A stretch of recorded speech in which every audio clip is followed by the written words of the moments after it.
아름답도다 나의 왕 예수 그리스도.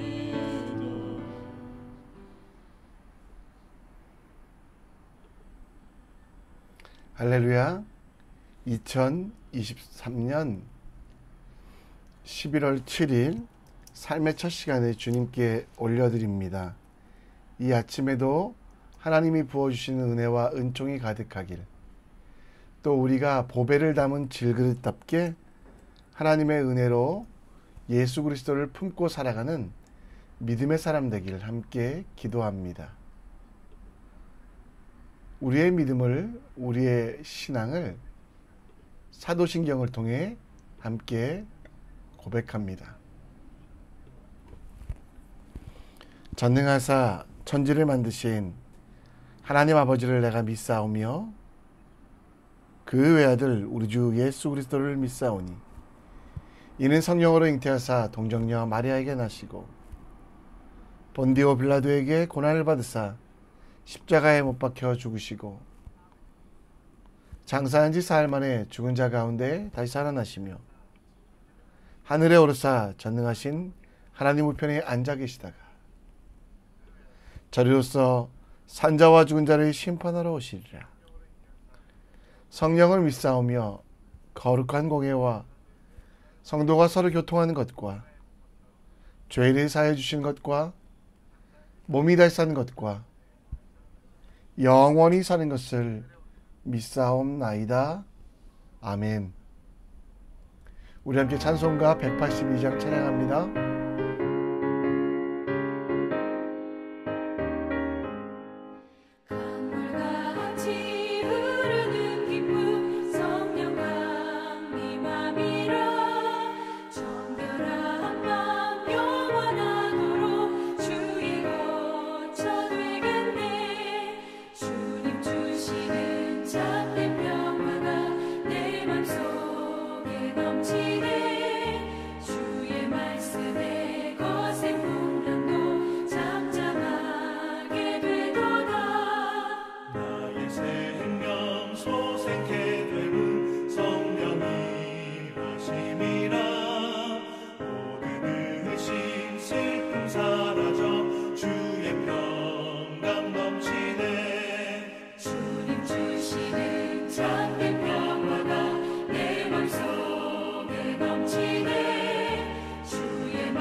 오늘 우리가 함께 볼 하나님 말씀은 욥기 4장 1절로 21절, 욥기 4장 1절로 21절 말씀입니다.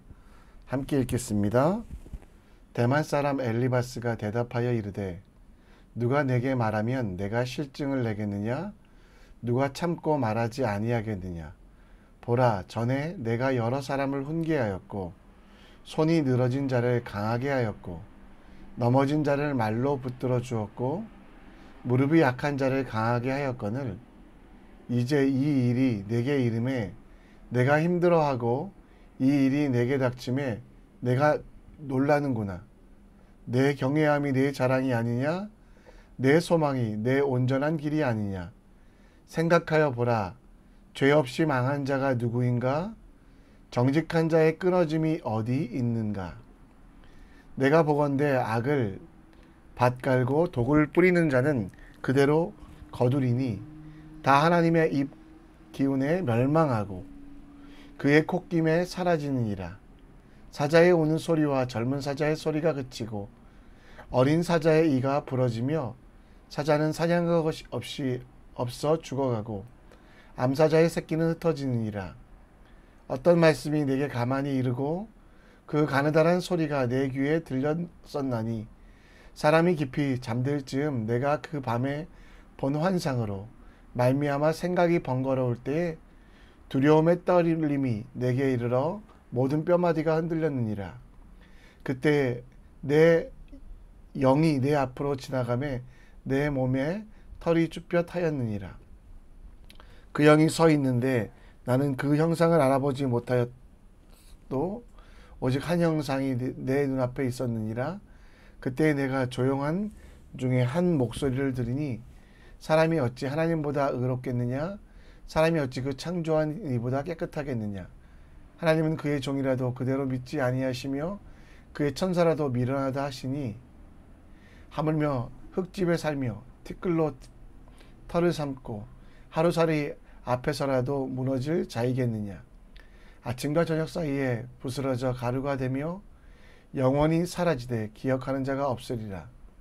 장막줄이 그들에게서 뽑히지 아니하겠느냐? 그들은 지혜가 없어 죽느니라. 아멘. 어린 시절 저희 집에 여러 그릇이 있었습니다. 그 그릇마다 이름이 있었는데요.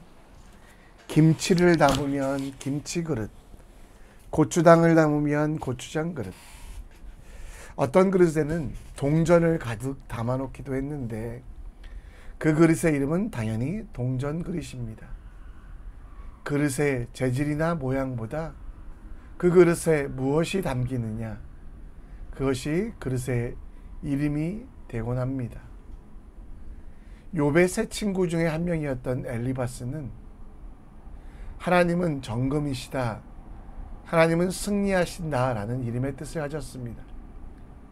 그는 욥의 세 친구 중에 가장 나이가 많은 자로 추정되는데 대만에 거주하던, 그 대만은 에돔에 있던 지역이거든요. 오늘 그가 훈련과 시험, 고난 가운데 있는 욥을 찾아와 욥에게 모든 고난은, 모든 심판은 다 죄로 말미암아, 욥의 죄로 말미암아 일어난 것이라는 충고를 합니다. 따라서 이 고난을 이기기 위해서는 하나님 앞에 회개하라라고 이야기하고 있습니다. 엘리바스는 하나님의 사랑에 대하여 또 고난에 대하여 잘못된 이야기를 했습니다. 하나님의 뜻은 고난을 통해 그 자녀를 강하게 하시며 성장시키는 기회가 있는데요. 엘리바스는 모든 것을 다 죄의 문제로 만드는 실수를 하게 됩니다. 욥의 세 친구들도 마찬가지고요. 하지만 엘리바스의 말 속에서 우리가 배울 것도 있습니다. 일반적으로 주는 교훈, 엘리바스를 반면교사 삼아 받아들일 것은 받아들이는 시간, 이 시간 주님께서 주시는 지혜로 그 말씀 가운데 오늘을 살아갈 힘과 능력을 얻기 원합니다. 엘리바스의 모든 사고는 인과응보의 사고였습니다. 3절에 보면 보라, 전에 내가 여러 사람을 훈계하였고 손이 늘어진 자를 강하게 하였고, 욥이 예전에 많은 사람들에게 가르침을 주었다라는 것, 특별히 손이 늘어진 자를 강하게 하였다. 놀라 아무것도 할 수 없는 축 늘어진 상태의 사람, 또 넘어지는 자를 그가 붙들어 주었다. 고난과 환난에 발 걸려 넘어져 있는 사람들을 세워 주었고, 무릎이 약한 자, 다시 일어날 수 없는 자들을 일어나게 했다라고 욥을 칭찬합니다. 그런데 이런 일들이 욥에게 이르렀을 때 욥도 놀라서 아무것도 하고 있지 않다라고 말하며 6절에 내 경외함이 내 자랑이 아니냐, 내 소망이 온전한 길이 아니냐, 그리고 생각하여 보라, 죄 없이 망한 자가 누구인가, 정직한 자의 끊어짐이 어디 있는가 라고 말하며 욥이 범죄했다고, 그래서 이 정직한 자의 끊어짐이 있을 수 없기에 욥은 악을 찾아내고 죄를 버리고 하나님께 회개하는 것이 마땅하다라고 이야기합니다. 그리고 9절에 다 하나님의 입 기운에 멸망하고 그 콧김에 사라졌느니라. 악과 죄 때문에 욥도 가지고 있던 모든 것들이 다 사라졌다라고 이야기하며 인과 응보의 개념으로 욥이 망한 것은 죄 때문에 하나님의 심판으로 이뤄진 것이라고 말하고 있습니다. 엘리바스의 망한다는 개념은 하나님의 심판입니다.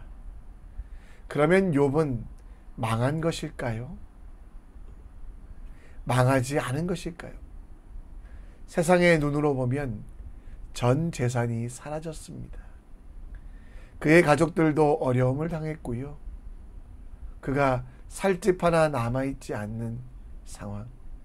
엘리바스의 눈에는 망한 것, 망했다고 생각하는 이유는 세상의 모든 것들을 잃었기 때문입니다. 여러분들은 어떻게 생각하십니까? 욥이 망했다고 생각하십니까? 저는 욥이 세상에서는 망했지만 진실로 망하지 않은 사람이라고 생각합니다. 왜냐하면 진짜 망함, 죽음 같은 의미는 성경에서 하나님과의 분리인데, 욥은 세상의 모든 것을 잃었지만 결코 하나님을 떠나지도 또 하나님께서도 그를 버리지도 않았기 때문에 죄 때문에 망했다는 말은 그 자체가 어불성설이 되는 것을 보게 됩니다. 야고보서 5장 13절 말씀처럼 고난당할 때 오히려 하나님께 더 나아가는 욥, 그 모든 것들이 회복됐을 때도 자기의 것들로 돌리지 아니하고 하나님께 감사했던 욥. 욥은 결코 망한 사람이 아니었습니다. 우리도 인생의 롤러코스터를 탑니다. 때로는 너무 가파르게 내려가며 화로다 망하게 되었다라고 생각합니다. 그러나 여러분들 기억하십시오. 여러분들은 망할 수 있는 존재가 아닙니다. 돈이 없다고, 건강을 좀 상했다고 망할 수 없는 존재. 왜냐하면 우리가 약하여 하나님을 놓을 수 있지만 하나님은 여러분을 결코 놓지 않았다는 것. 욥도 그 믿음이 있었습니다. 욥의 실수, 욥의 문제가 있었겠지만 하나님은 그를 결코 놓지 않으신 분이라는 것. 히브리서 13장 5절 말씀처럼 하나님은 우리를 결코 버리지 아니하시고 떠나지 아니하시기 때문에 우리는 망할 수 없는 존재라는 것입니다. 여러분과 저는 망할 수도 죽을 수도 없는 존재입니다. 따라서 엘리바스의 망함의 개념이 아닌 욥의 삶, 어떤 순간에도 하나님께서 함께 하시고 인도하심을 믿으며 나아가는 지혜로운 삶을 살아갑시다. 망할래야 망할 수 없는 여러분들에게 주신 은혜가 있음을 기억하며 모든 일에 하나님을 기뻐하고 주님께 감사하는 망한 삶이 아니라 하나님과 동행하는 삶을 살아가는 여러분과 제가 되기 원합니다. 엘리바스는 계속해서 욥을 공격합니다. 그리고 18절에 보면 하나님은 그의 종이라도 그대로 믿지 아니하시며 그의 천사라도 미련하다 하시고 따라서 천사라도 심판하실 것, 천사라도 하나님은 심판하신다라고 말합니다.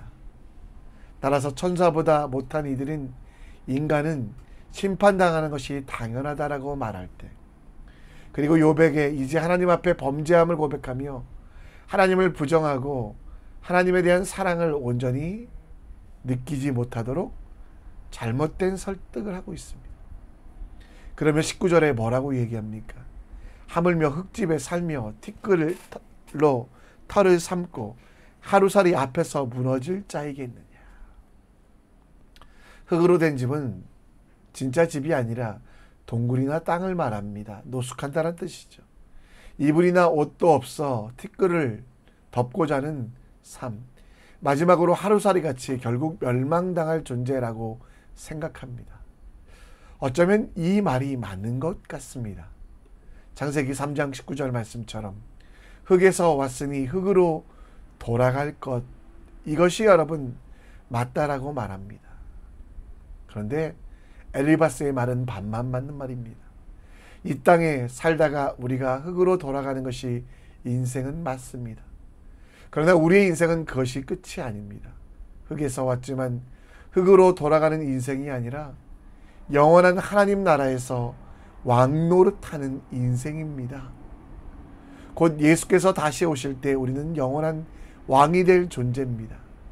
흙으로 만들어졌지만 예수님께서 우리 속에 거하시기 때문에 우리는 흙으로 돌아갈 존재가 아니라 질그릇되어 가장 귀한 능력.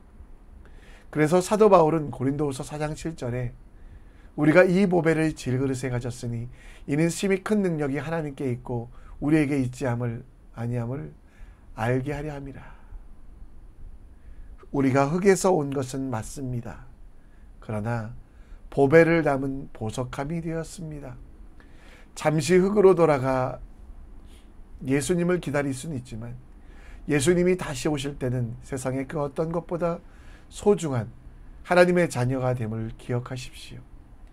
하나님께서 주시는 은혜가 우리 속에 있고, 따라서 우리에게 부어주신 구원의 은혜일 뿐만 아니라 기름 부은 자식들에게 주신 인자와 영원히 하나님의 자녀됨을 기억하며 세상에서 움츠러들지 말고 담대하게 흙으로 돌아갈 사람이 아니라 보배 담은 질그릇, 흙으로 돌아갈 사람이 아니라 영원한 하나님 나라에 거할 수 있는 예수 그리스도의 십자가 보혈 때문에 그것을 믿는 믿음의 사람 되시기를 함께 기도합니다. 말씀을 정리합니다. 하나님께서 우리를 떠나지도 버리지도 아니하시기에 우리는 멸망할 수 없는 존재입니다. 우리의 존재를 새롭게 하시고 오늘도 멸망의 자리에서 한숨과 탄식이 아니라 어떤 형편에서도 하나님을 기뻐하고 하나님을 즐거워하는 보배 담은 질그릇의 삶을 살기 원합니다. 흙에서 왔으나 흙으로 돌아가는 게 우리의 인생이 아닙니다.